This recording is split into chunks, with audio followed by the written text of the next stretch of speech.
Tak to pochop. Ešte som nezačal točiť. Ešte som nepovedal. Strich. Mám 30-dňový minikat a to znamená, že si nemôžem užívať toľko vysokokalorických šmakociniek, ako by som chcel, ako napríklad našu Dirty Apple Pie čokoládu, ktorá mi že extrémne chýba a tu mám minikat asi tak 3 dní. Takže dnes si ideme vyskúšať pár nízkokalorických šmakociniek do diety napríklad a ja ich vyskúšam, otestujem, či je to dobré, či je to easy a či sa to vôbec oplatí. Začnem týmto jablkovým marshmallow, ktoré som skúšal robiť už aj na Instagrame a najprv som si myslel, že to není až tak dobré, ale opak bol pravdou, pretože sme to schalovali, že hneď. Najprv si ošupem všetky tieto jablká. No proste urobím trik. Bum! Shit. No, tak. Proste a ešte to nakrájate na kocky, takto. A dáte do takéhoto parádneho mixéru. Veď nepodaj mi na zem už. Trošičku podlejete vodou, ale netreba veľa. A poriadne rozmixujete. Máme rozmixované a mal by som mať nejakých 350 gramov, ale bojím sa, že asi to nebude úplne toľko. Tak 326, nie je to také zlé, ale tak je tam dosť vody. OK, ale s týmto sa dá pracovať. Ďalší krok je, že to rozohrieme a musí to tak ako keby začať trošku bublať a potom tam pridáme želatínu. Ja použijem túto z Brain Marketu, túto hovädziu. Takúto fajnú. Medzičasom tam ešte pridám nejaké sladidlo, aby to bolo fajne sladúčke, lebo nebudem to sladiť potom, aby nedávalo úplne zmysel. Dobre. A vtedy som si dával navrch, že škoricový cukor, tak teraz vyskúšam dať, že normálne škoricu dovnútra, že aké to bude. Bo s tou škoricou to bolo fakt, že mega dobre. Škorice nie je nikdy dosť. Zvýšime stupeň a povaríme. To vonia. Začína to bublať, čiže pridávame želatinu. 20 gramov a musíme to poriadne mixovať.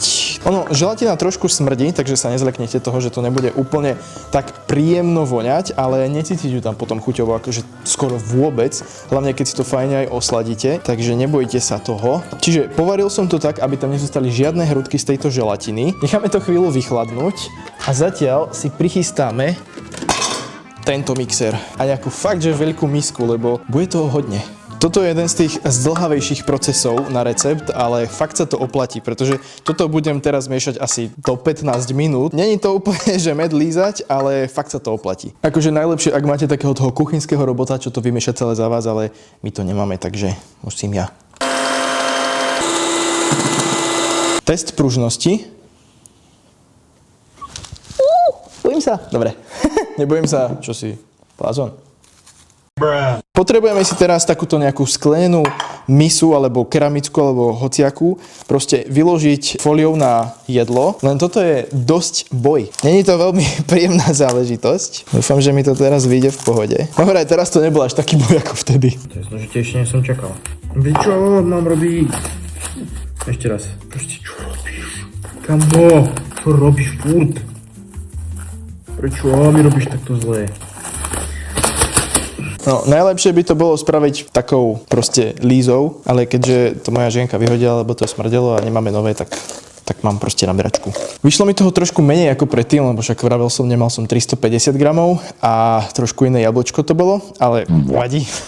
Proste počkajte si na výsledok, dáme to zachladiť na 4-5 hodín do chladničky a vidíme sa potom. Ďalší snack je takéto želé s gréckym jogurtom a malinami. Nikdy som to nevidel, nikdy som to neskúšal, ale čo viem je, že to musíme vyskúšať. Do vriacej vody zase prisypeme želatinu, 20 gramov a miešame, ale zabudol som dokedy miešame. Asi až kým sa nerozpustí úplne však. Prelejem tú želatinu do nejakej nádobky, ktorú dám vychladnúť a nesmie to byť horúce, ale musí to byť teplé, keď tam budeme pridávať ďalšie veci, takže dám to na balkón. Takže dáme sladidlo a grécky jogurt alebo skyr alebo niečo proste. Tak a premiešam to. Keď to bude už akože premiešané, tak tam pridám ešte farbivo červené. Mám tu trošku takého prírodného farbiva, tak tam trošku kydnem, ale neviem toľko. Proste vyskúšame, uvidíme. Bude možno málo. Proste dračie ovocie, to je sušené. Dobre, a dáme to znovu zachladiť na 2 až 4 hodiny. Tak. Máme tu takéto brownie, ktoré som nikdy nerobil a vôbec netuším, či to môže byť dobré, tak otestujem to za vás. Ako prvé si dáme do misky rozmiešané či rozmixované vločky, k tomu kakao, jedno vajce, štipka škorice, celý tento prášok do pečiva, jogurt, čekankový sirup na osladenie a ešte mlieko. A teraz dôkladne premiešať. Tak a do formy to celé vykydneme. Akože vonia to dobre, takže asi to má potenciál. Dáme na vrch ešte trošku čokoládku, ako nejaké chocolate chips. 15 minút v rúre, 200 stupňov, let's go. Máme to hotové, tak poďme sa na to pozrieť. OK. To vyzerá celkom dobre. Trošku sa to rozpadáva. Taste test. Ako vločky s kakaom a čokoládou, akože... Asi na to nemám hodnotenie úplne. Ja som menej náročná na tieto diet food hacks. Tak ale od brownie to má strašne ďaleko. Trošku viac by som to osladila, ale ako čokoládový koláčik do deficitu by som s tým bola úplne spokojná. Nie je to vláčne, nie je to absolútne presúšené, že to fakt akože nechutí to ako brownie, ale tak brownie je veľa masla, veľa cukru a tak ďalej, vieš. Za mňa je to fakt dobré. Máš to náročné strašne. No a ďalší snack tu máme. Tento chlebíček nadýchaný od mojej žienky, to je z ktorého roku to bude asi? 3 roky dozadu. No, možno aj 4-5 rokov dozadu, proste bol to virál a ja to chcem skúsiť, lebo ja som to ešte asi nemal, takže zase ideme mixovať. 3 bielka, sladidlo, again. Koľko ho tam dám? Stačí! Moc? Nevadí. Budeš sľadočké. Toto je také extra sladké sladidlo, takže s tým opatrne, ale však som v diete, musím si dať náhradu. A 10 gramov škrobu. Toto by údajne nemalo trvať tak dlho ako to jablkové marshmallow, tak let's go. Znovu, najlepšie by to bolo robiť s tou Lízou, ale keďže moja žena to vyhodila a nekúpila nové. Dobre. No a teraz z tej zmesi vytvarujeme ako keby taký bochníček. Normálne tvorivé dielne. Cítim sa ako v škole alebo v škôlke. Wow, ale baví ma to. Akože vyzerá to super. A ešte dáme na vrch trošku čokoládky. Pekne, opatrne, to musíš cieľane tam zapísať. Aha, pardon. A dávame to na nejakých 20-25 minút do rúry a na 160 stupňov. Tak poďme na to. Let's go. Cheers. To je skvelé. Ňam. Je to trošičku vajíčkové, ale mne to vôbec nevadí, lebo ja milujem vajíčka, milujem bielko. Tieto kraje sú také trošku, že crunchy, suchšie, ale ten stred je tak mekučký, to je proste ako madrac, ten taký ortopedický.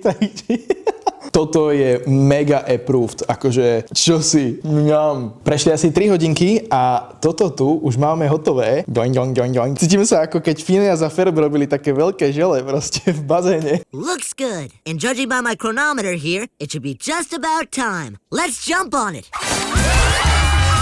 Trošku to ešte ozdobím čučorietkami, aby sa nepovedalo, ale aha, sledujte. Doing.